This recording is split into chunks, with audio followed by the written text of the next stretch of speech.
दोस्तों आज हमारा क्लास 2 है जिसमें हम रेखाओं के माध्यम से किस तरीके से नई आकृतियों को बनाएंगे और किस तरीके से कौन से मटेरियल्स होते हैं उनको किस तरीके से सेट करना है वो सब जानकारी आज के इस वीडियो में सीखेंगे। तो सबसे पहले एक बॉक्स बनाना है। पहले ऊपर एक पड़ी रेखा लेंगे और उसके ठीक 90 डिग्री पर एक नीचे खड़ी रेखा ले लेंगे और साइड साइड में भी वही प्रोसेस करना है। आपको ध्यान रहे कि जब भी आप पेंसिल चलाएं तो थोड़ा फास्ट वे में चलाएं और सीधा चलाएं। और उसके बाद में अंदर के पार्ट में कुछ इस तरीके से डिवाइड कर लेना है रेखाओं के माध्यम से।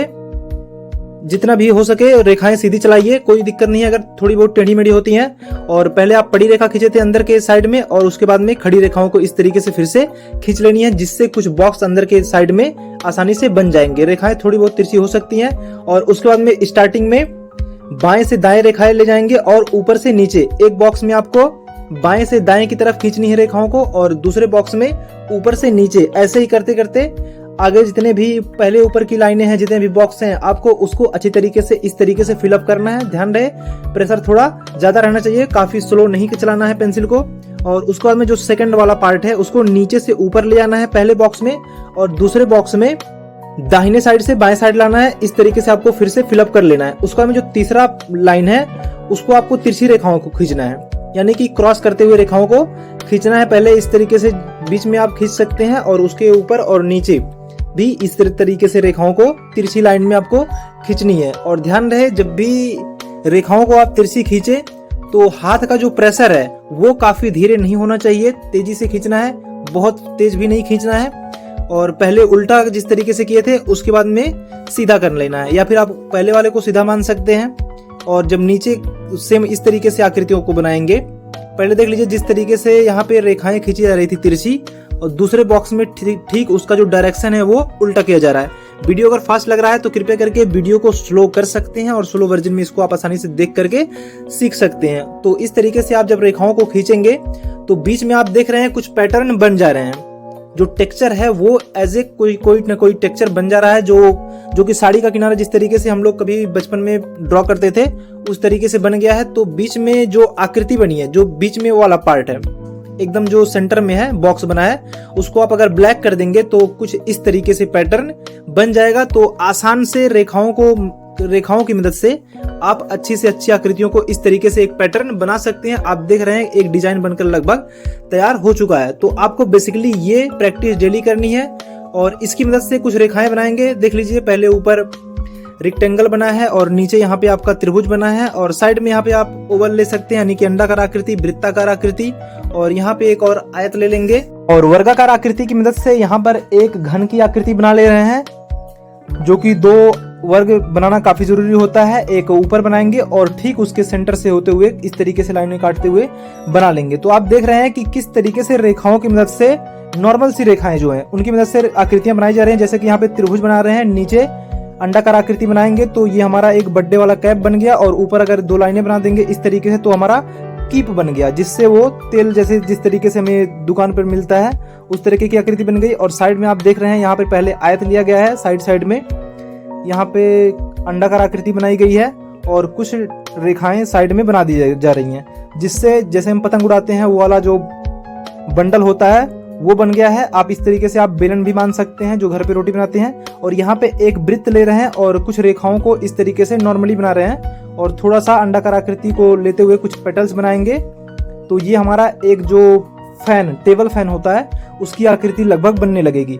तो आपको पहले डिटेल्स में नहीं जाना है, 2D काम करना है, यानी कि जो हमारा चित्रपट दिखाई देता है वो द्विआयामी यानी कि 2D होता है। और नीचे यहाँ पे अंडाकार आकृति बनाएंगे खड़ी रेखा लेते हुए तो एक पंखा बनकर तैयार हो गया। ये नॉर्मल है। और यहाँ पे आप एक त्रिभुज लेंगे और उसके ठीक समानांतर रेखाओं को खींचते हुए थोड़ी सी आयताकार रहेंगी, उसकी मदद से इस तरीके से बनाएंगे। और यहाँ पे एक बॉक्स लेंगे और दरवाजे की आकृति के लिए आयत का निर्माण करेंगे।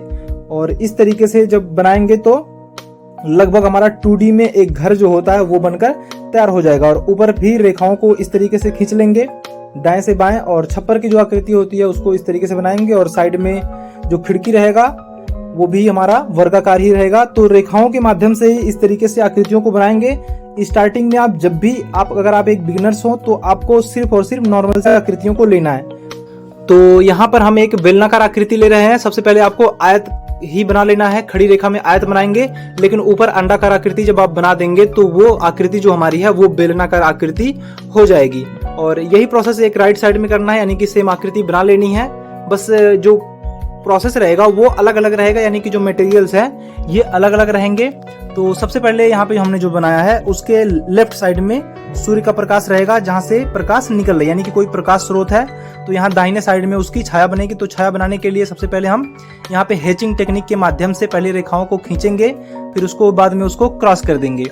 और ध्यान रहे यहाँ पे बाएं साइड से प्रकाश पड़ रही है तो दाहिने साइड में उसकी छाया बनेगी।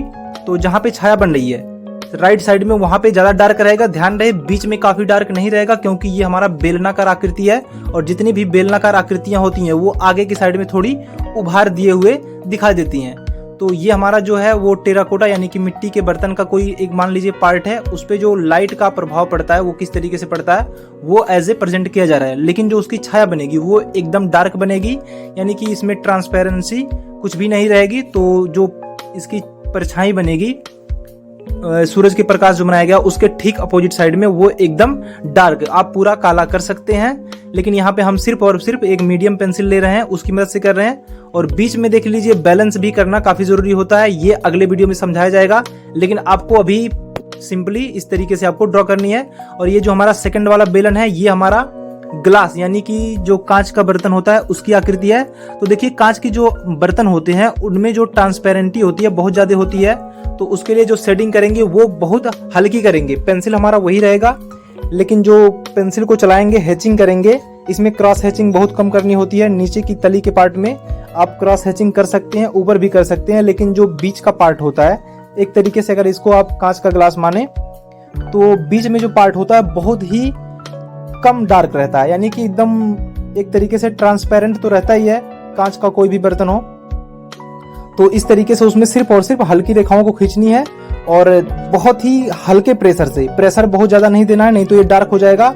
और इसका जो शैडो का पार्ट होता है वो भी हल्का होता है, बीच में तो एकदम लाइट रहता है, स्टार्टिंग में जो टच होता है और उसके ठीक बाहर साइड में जो रहेगा वहां पे थोड़ी सी डार्कनेस आ जाएगी। और नीचे भी सेम आकृति को बना ले रहे हैं। तो स्टार्टिंग में जो बनाए थे वो मिट्टी का पार्ट है हमारा, और साइड में जो है वो ग्लास यानी कि कांच का एक बर्तन है, उसका जो इफेक्ट दिखाएगा लाइट और डार्क का उसके अकॉर्डिंग हम दिखा देंगे। और जो हमारा थर्ड वाला अभी बन रहा है सेम प्रोसेस वही करना है। और नीचे की जो आकृति है उसको भी थोड़ा सा राउंड कर लेंगे। और ये हमारा स्टील का बर्तन है, तो स्टील के बर्तन में जो लाइट और डार्क का इफेक्ट होता है वो कहीं कहीं पे ऑटोमेटिक एक बैग पूरा डार्क दिखा देता है। तो उसके लिए कुछ पार्टीशन कर लेंगे इस तरीके से, जहां पे डार्क करना है वहां पे ज्यादा डार्क कर देंगे। और कहीं कहीं पे ऐसा रहता है कि स्टील के बर्तन में एक बैग पूरा लाइट दिखाई देने लगता है। तो सबसे पहले जो डार्क का पार्ट है उसके लिए पहले हैचिंग करेंगे, फिर क्रॉस हैचिंग करेंगे जितना भी पार्ट करना है। और जो उभरा हुआ पार्ट रहता है यानी कि जहां पे लाइट पड़ेगी तो वहां पे सिर्फ और सिर्फ खाली स्थान छोड़ देंगे। लेकिन बैलेंस करना काफी जरूरी होता है। तो बैलेंस किस तरीके से करना है हैचिंग टेक्निक के माध्यम से, यानी कि डार्क टोन मिडिल टोन, वो अगले वीडियो में समझाया जाएगा। लेकिन आपको 2D में काम करते करते आपको 3D को थोड़ा सा इस वीडियो में समझना पड़ेगा। तो ऊपर का जो आकृति है उसको पूरी तरीके से हैचिंग करते हुए क्रॉस हैचिंग कर देंगे। और नीचे के जो पार्ट हैं उसको जिस तरीके से लाइट और डार्क का इफेक्ट पड़ता है उसके हिसाब से करेंगे। और बीच में बैलेंस करने के लिए हाथ का जो प्रेशर है यानी कि जो पेंसिल चलाएंगे वो मिडिल टोन यानी कि हल्के प्रेशर से चलाएंगे, जहाँ पे मिडिल टोन है। और जहाँ पे पूरा लाइट यानी कि ज्यादा प्रकाश पड़ रहा है वहां पे पूरा एज ए वैसी आकृति छोड़ देंगे। और जो लास्ट वाला हमारा बेलनाकार आकृति है ये हमारा लकड़ी है, यानी कि लकड़ी का कोई एक तरीके से बेलन मान सकते हैं। तो उसका जो पहले टेक्सचर होता है अंदर का उसको टेक्सचर के नुमा बना लेंगे। और इसमें जो लाइट और डार्क का इफेक्ट होता है तो यहाँ पे लाइट का इफेक्ट बहुत कम पड़ता है जो लकड़ी की आकृतियां होती हैं, क्योंकि इसमें जो प्रकाश होता है वो पूरा खींच लेता है। तो यहाँ पे प्रकाश की जो स्रोत है वो बाएं साइड से ही आ रहा है, तो राइट साइड में काफी डार्क करेंगे और लेफ्ट साइड में थोड़ा सा लाइट छोड़ देंगे। यहाँ पे पूरा लगभग आपको डार्क ही करना है, लेकिन राइट साइड में काफी डार्क करना है और नीचे की साइड में। और यहाँ पे जो लकड़ी का यानी कि फर्नीचर का जो टेक्सचर होता है वो आपको एज ए प्रेजेंट कर देनी है, यानी कि बीच बीच में कुछ इस तरीके से टेक्सचर होते हैं, काफी डार्क करना है। तो डियर स्टूडेंट, इसमें से जो तीनों पार्ट दिखाई दे रहे हैं मिट्टी का, स्टील का और लकड़ी का, ये तीनों ट्रांसपेरेंट नहीं होते हैं। इसका जो शैडो बनेगा वो काफी डार्क बनेगा, जबकि जो कांच का बर्तन है यानी कि ग्लास ऊपर बनाया गया उसका जो शैडो बनेगा वो भी ट्रांसपेरेंट ही रहेगा।